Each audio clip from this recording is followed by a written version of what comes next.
Thank you very much again, Vivian, for the introduction, and absolute pleasure for me to be invited as a speaker to be sharing the experiences of BGB Active, organization established in 2011 that has been working on promoting sustainable development and well-being.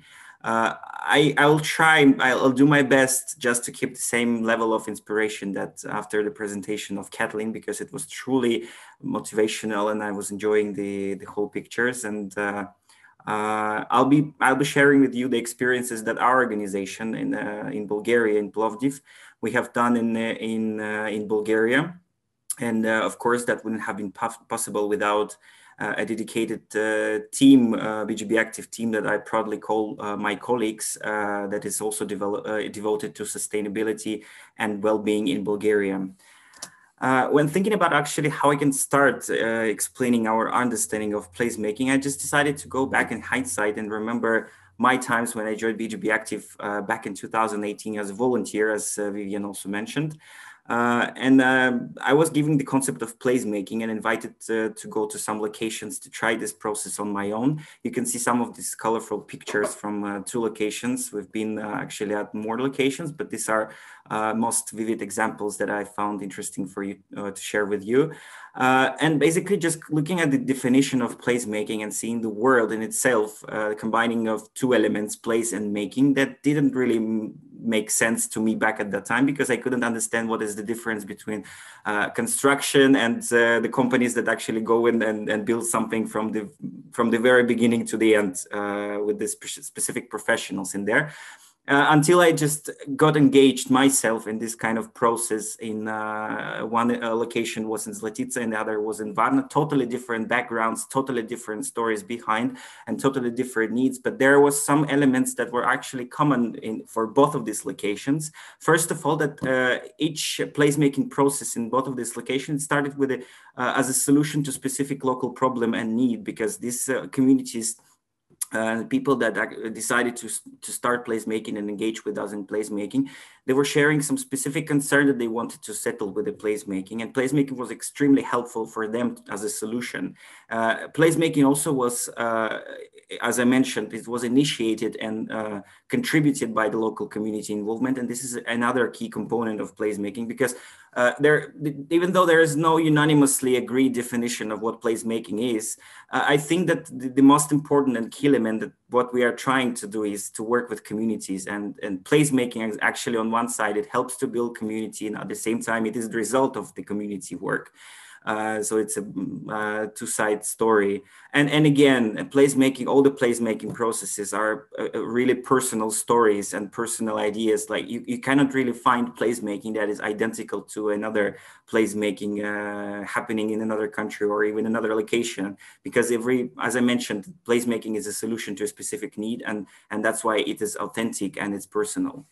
And after first 2 years of application of placemaking methodology and trying to work with these communities, you can see on the left picture that we've built kind of a network, and I was just so happy to be part of that because we developed more than 20 places with a personal story behind, with a personal identity. As you can see that all of these areas, it has something in specific, something that it's authentic with. And this is another key point of placemaking that we try to develop, is that we were doing our best to move placemaking from central locations in Bulgaria that are already sustained and developed, and to try to work with other small towns and villages, and to see how community engages in there. And the result of the survey that we conducted in 2018 was a tremendous success, because we got more than 90% satisfaction rate in the community, and more than 70% people willing to continue actually with the placemaking and to willing to engage in further activities. These 2 pictures, because we have quite many of these kind of pictures, but these 2 are quite symbolic to what we've built by the grandeur and by the extent that we've worked the project in there. So you can see one of these areas on the left is abandoned. It was an abandoned area in Silistra, which served as which didn't serve as a place for gathering and fun, but now it is a place for community gatherings. And another place which was built from the very beginning, we happily supported the idea of one of the local activist group in Schumann to build an area for young people and for them to have a place to interact and socialize. But in this kind of situation, we might wonder where is the place for litter in placemaking? Actually, there's a lot, because placemaking initially is the idea, holds the idea that it should be green, clean, and safe. And this is the key component of placemaking. But another key component is that this place should be maintained also by the local communities, that it cannot happen if the efforts, when you leave as a team of supporting team and there is nothing happening, this is hardly can be called placemaking, because the community should familiarize themselves with the idea and familiarize themselves with the place that they live in. And also every place that we built was also exposed to littering and vandalism. And actually the situation aggravated too much in the COVID lockdown that happened last year. We got several cases of littering and vandalism, because all the public places were closed and people had no other option but to go to other places that we built. And they were because they looked attractive and inspiring for people. So also attracted some vandalism and misconduct. And that's why we try to focus on another litter-free dimension in placemaking. And another key component is that people don't like to be told. They don't like to be told what they have to do. They don't like to be given specific advice or to be given specific solution. It's just not something in the human nature, unfortunately. So we've decided to take another path, with long but more impactful, and try to concentrate on behavior change in people and how people can be more educated on the litter agenda with the litter-free placemaking. And that's how we developed basically the concept, which we tried in 2019 for the first time as a part of the Plovdiv European Capital of Culture 2019, because the city was chosen to be hosting an array of different types of physical events and festivals and cultural activities. And we were just really happy to try to test how actually the culture and litter-free culture is connected with the whole notion of the culture, because this is something that that we consider part of our behavior, that litter-free behavior should be part of the civic culture that people have, and it's not just about being educated. And we tried to start the activities by provoking people to observe, to participate, and act.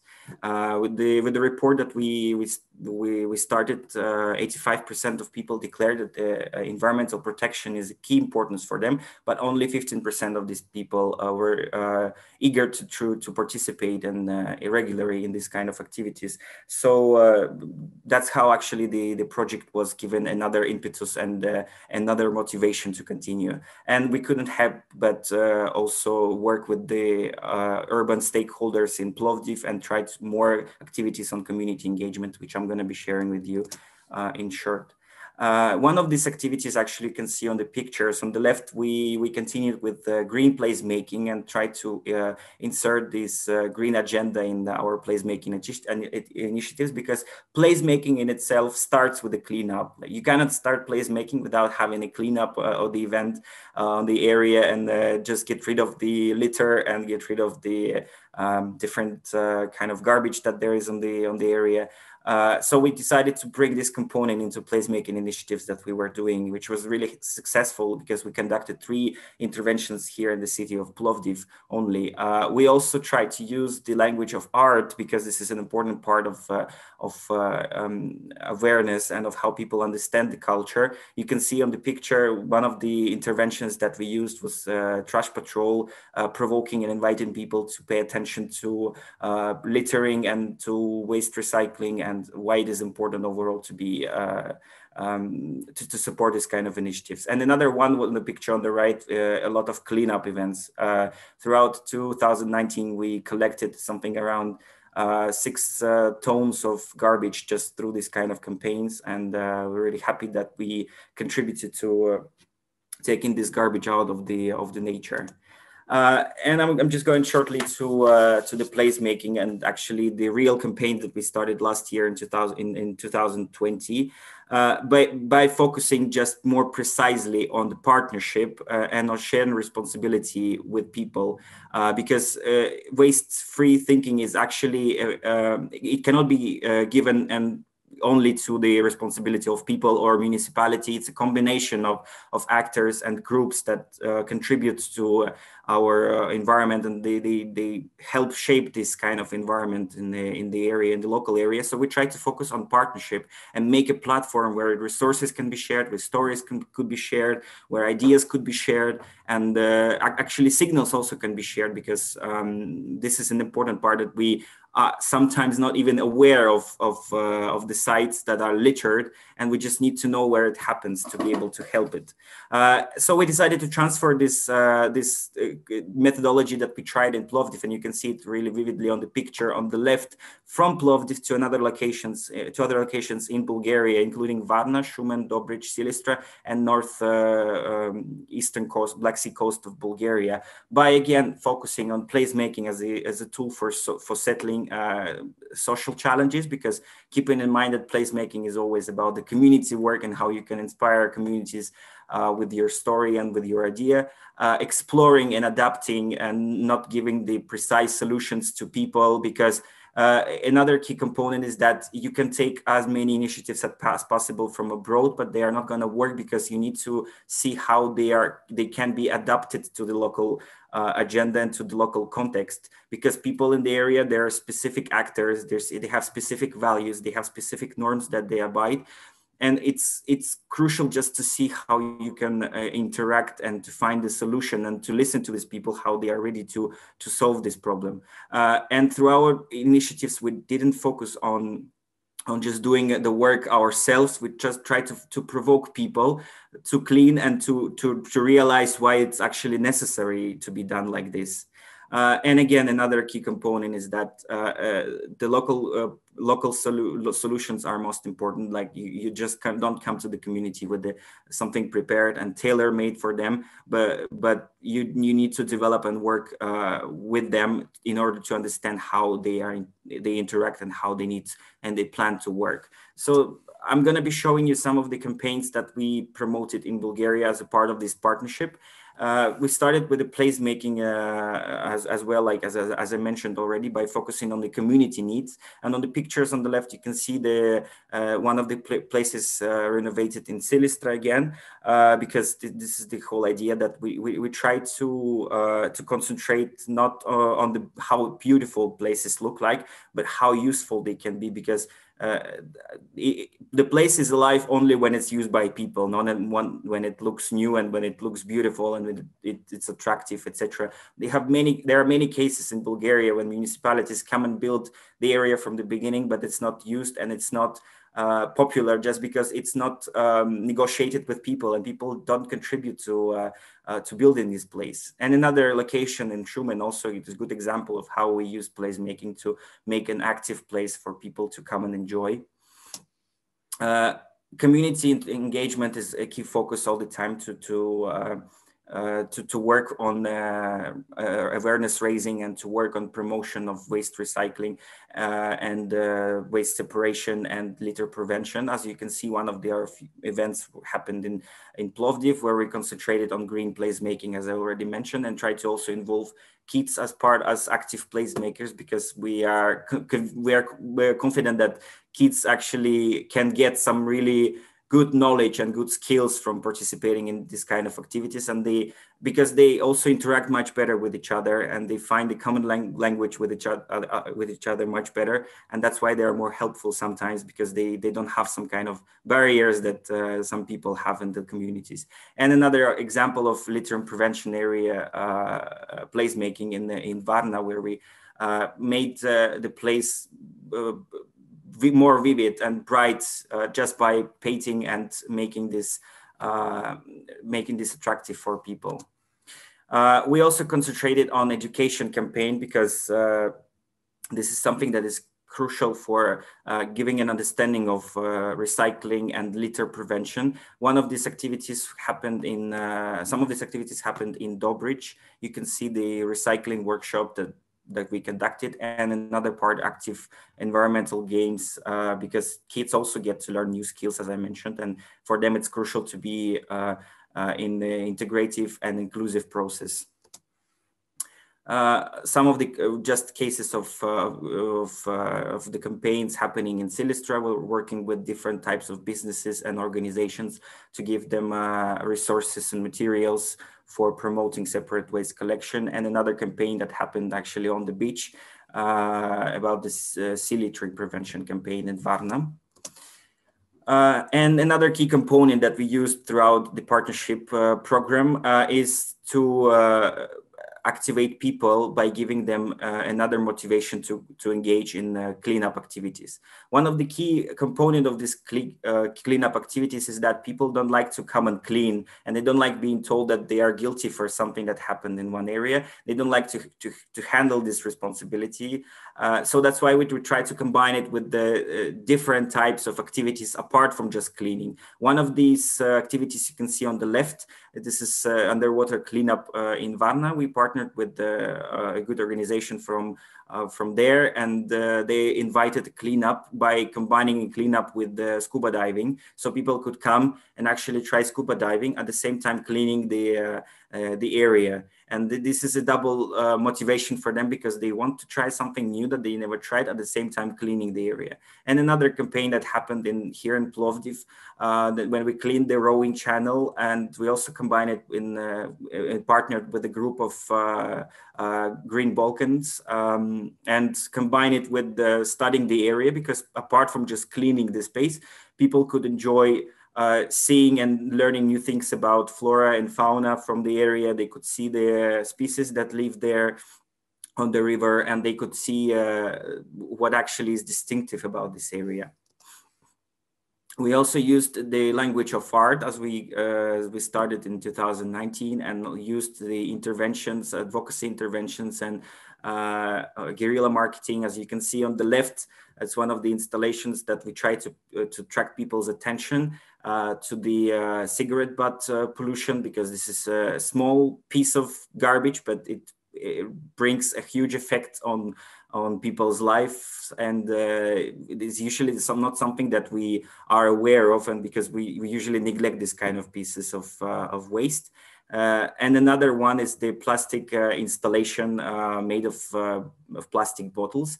All of these bottles were collected from one of the areas in Ezerets. This is the northern Black Sea coast of Bulgaria. And this area usually serves as the area for tourists to come and just enjoy the time, but at the same time they leave, and there's a lot of garbage after them. So the local community cleaned their garbage, cleaned this waste. They collected all these bottles, and we used it to make an intervention just to show how much of this waste actually is thrown in this area. And of course, the medium campaigns are also important, because if you don't get heard, then you don't get attention, you don't get the support, and you don't get the followers. So that's why, especially during the COVID lockdown times, it was extremely urgent to concentrate on an online space, and we tried to do our best on promoting the knowledge and awareness in Bulgaria by launching some of the challenges for people to publish how they recycle, how they separate waste. You can see the picture in the middle, and also we invited some of the local designers to submit their ideas on how we can change the way that this signage is presented. Instead of trying to focus on prohibitory part of don't throw the garbage here in this area, we try to make it more creative and innovative by just giving examples of how we can prevent the littering in the area. And another one, which is a key important topic in placemaking, is also about making a community and building a stronger community by celebrating a key success. These are the cases of how we celebrated in different communities in Bulgaria. You can see one from Shumen, Silestra, and Varna. These events are crucial in terms of building communities and sustaining the community spirit, and again highlighting the need for them for taking sustainability actions and supporting the area even after we finish the project basically in there.